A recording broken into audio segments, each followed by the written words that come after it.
بسم الله الرحمن الرحيم. أعوذ بالله من الشيطان الرجيم. بسم الله الرحمن الرحيم.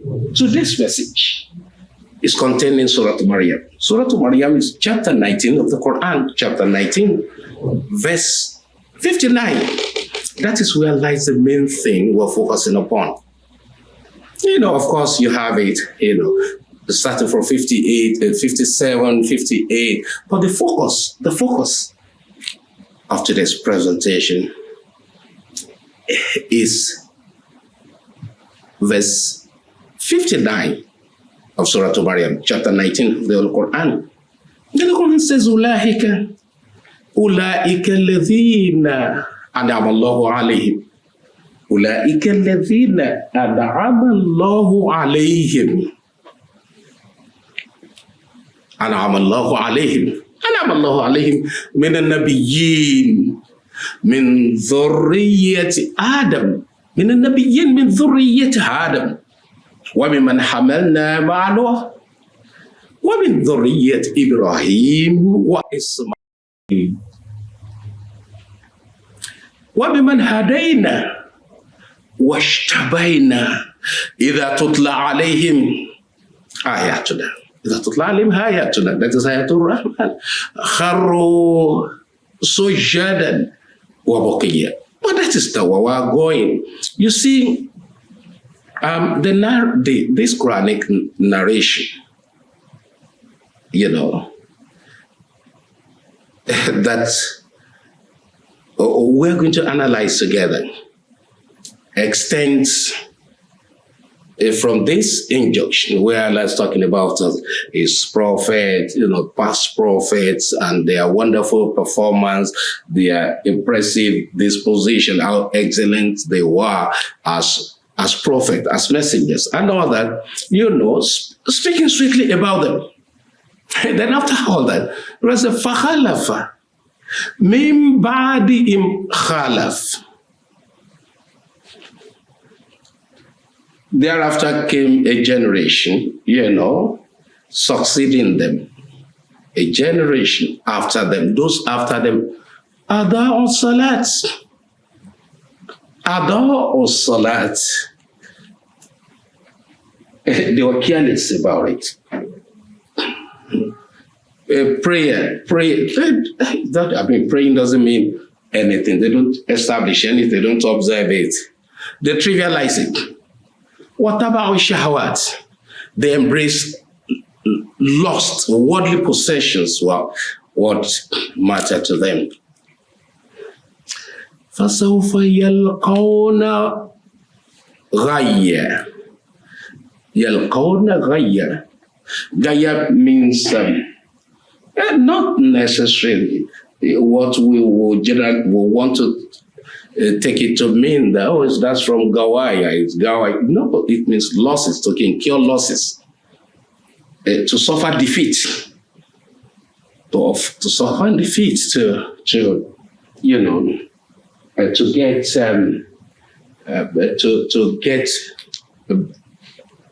get battered and bastardized. فَسَوْفَ يَلْقَوْنَ غَيًّا. They'll be dealt with. إِلَّا مَنْ تَابَ وآمن وعمل صالحا فأولئك يدخلون الجنة ولا يظلمون شيئا. Excepting those who repent, who make youth, who have rethink after being enlightened. They had a rethink. They thought about it and made a U-turn. Those ones will not lose anything. So, what is the import? What is the import? What is the import? What is the heart of this message? You see, powerful children of giant personalities, of successful people. They want to be accorded the kind of respect, the kind of consideration, the kind of recognition accorded their forebears. Because their forebears were great, the father, the great-grandfather, and all that. Like those prophets and messengers of Allah. But these children belong to the generation of those being referred to there, the Khalaf min ba'dihim Khalaf, ada'u salat. They didn't get it right. They deviated from the path of their fathers, their forefathers, their forebears. They want to be respected. My father was so. My great-grandfather was so. Our family is, reputed for so. فَخَلَفْ مِنْ بَعْدِهِمْ خَلَفَ أَضَاعُوا الصَّلَاةَ.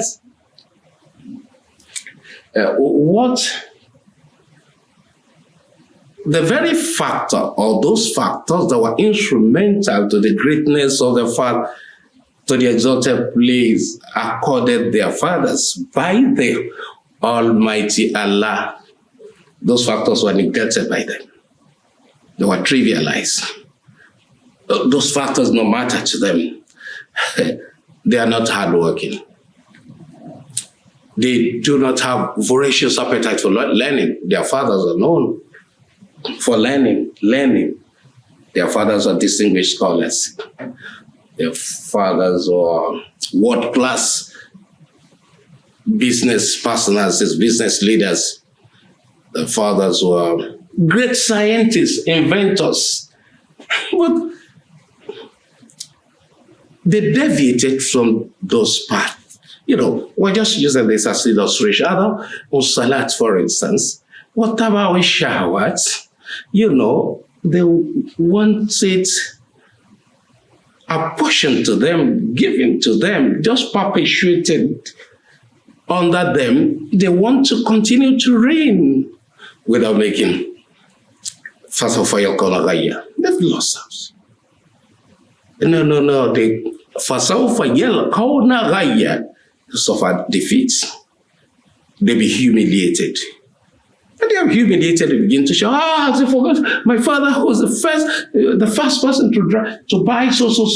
The first person to ride a motorbike, the first carpenter in our country, my father was the first mechanic in our country. And no, what about you? You'll be humiliated.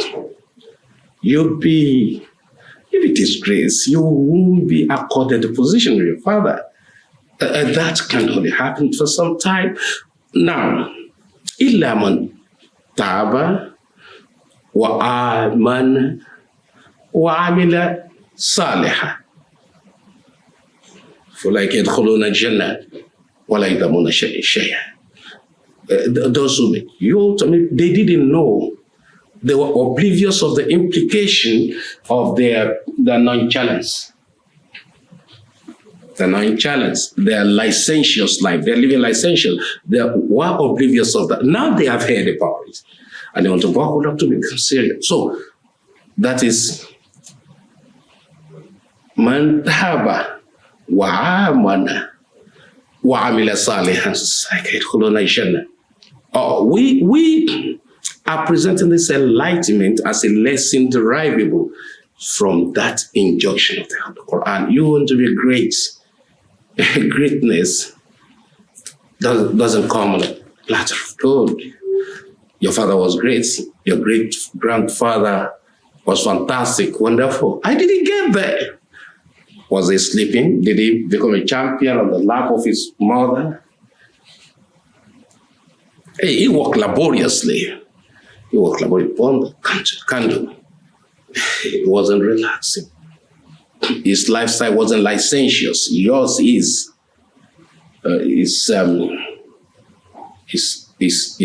known to be a serious-minded fellow. You are not.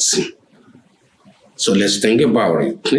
Now, talking about Adab Salat, Al-Imam Al-Awza'i said, Adab Salat does not mean they stop observing Salat. And now we are no longer talking about the illustration. We are facing the very focus of the injunction. Not that they left or they ceased, they stopped observing salat. No, they weren't conscious. They weren't serious about the stipulated time for the observance of salat. They were doing it the way they like. The way they like. When they remember, they pray. They don't remember, they weren't really. And also because Imam Al-Zawahiri's argument is that if they had left it, if they had stopped observing salat, it would have become a kind of kufr. Kufr. You know, that, of course, the implication of the other lecture, the other presentation made about Salat al Fasha wal Munkar, because whoever fails to observe Salat, you know, it doesn't take time. It's easy to observe another. That person will certainly trivialize and neglect other pillars, other commandments of the Almighty Allah. So that's the position of Imam Al-Zawahiri. Then Imam, you have Ibn Abbas saying, oh, of course, not that they stop observing prayer, but they are serious about it. That means not being serious about the observance of Salat is not justifiable. Hey, I'm praying, it's only that I may not be praying regularly. That is not without serious implication. And so really, talking about Salat and real sense of it. If you trivialize it, you're not serious about it, your attitude towards this is not the best. It's condemnable. It is not permissible. It's not permissible. It's not something that we trivialize. And then we derive the other lesson, talking about those who want to keep enjoying the greatness achieved by the Father. You must contribute something. You must keep the flag aloft. You must keep the candle aflame.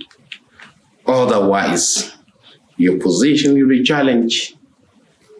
Your claim will be rubbished, and you'll be humiliated.